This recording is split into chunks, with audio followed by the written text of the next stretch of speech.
It was 1997, I think. I thought, you know what? I'm gonna like people, they've been married for a while. And then they renew their vows. Yeah. I thought, I'm going to make a real commitment to this marriage. So I went to a tattoo parlor there in Capitol Hill. Is this your first marriage? Number one. Okay. Obviously wasn't committed enough. So I get a heart. I explained to the lady, I don't really know what I want. She goes, well, how about a heart with a yellow banner going through it? And what do you want to put on the banner? And I said, bub, which is Yiddish for loved one, because I always called Paula Bub. I called her Bub from the first time I met her, Bub. Right? So the heart is bigger than a 50-cent piece, and it's got the yellow banner going through. And there I go, and I got the thing. I remember showing it to her. She's like, ugh, I hate tattoos. It's on my rear end. And then, didn't talk about it much. Just after that, I was like, ugh. So then I go to get, the marriage ends, amicable divorce, meet somebody new, and of course, the last thing they want to see after intimate embrace is you walking to the bathroom with your ex-wife's name, boom, on your tattoo, on your butt. It kind of kills the moment. Yeah, I get it. Right?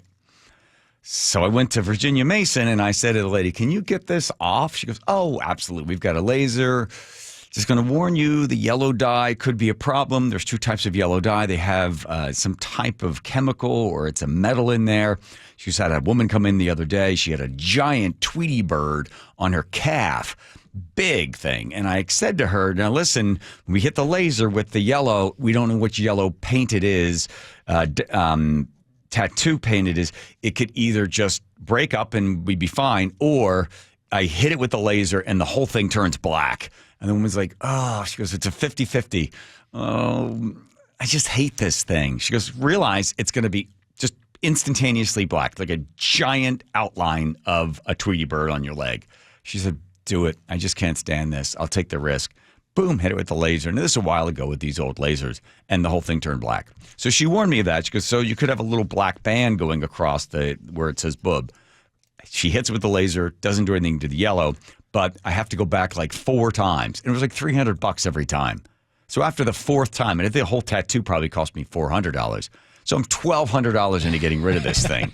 And all it did was it closed the U on bub to an O. So now the tattoo on my rear end says Bob. I told Al Roker that story when I went to do a thing on the Today Show. He didn't believe me. I was sitting in the Today Show set, so I stood up and turned around, dropped my pants, and showed it to Al Roker. What do you think? He's like, I don't want to see that. Whoa. Not that bad, Al. Are we going to put this on Instagram? No way. What, my tattoo? Yeah. No, not at this point in my life. We have standards, Joe. Right. We don't do that. We don't do that. I don't need that kind of attention. I thought you were more vulnerable. That's beyond vulnerable. That's just pathetic. You showed Al Roker. That was a while ago. Okay. It's a heart with a yellow banner, and it says Bob. All right? Be okay with that? What a waste of money trying to get that thing removed. Oh, Lordy. And Lacer's like, I have an idea. Why don't you back into a belt grinder?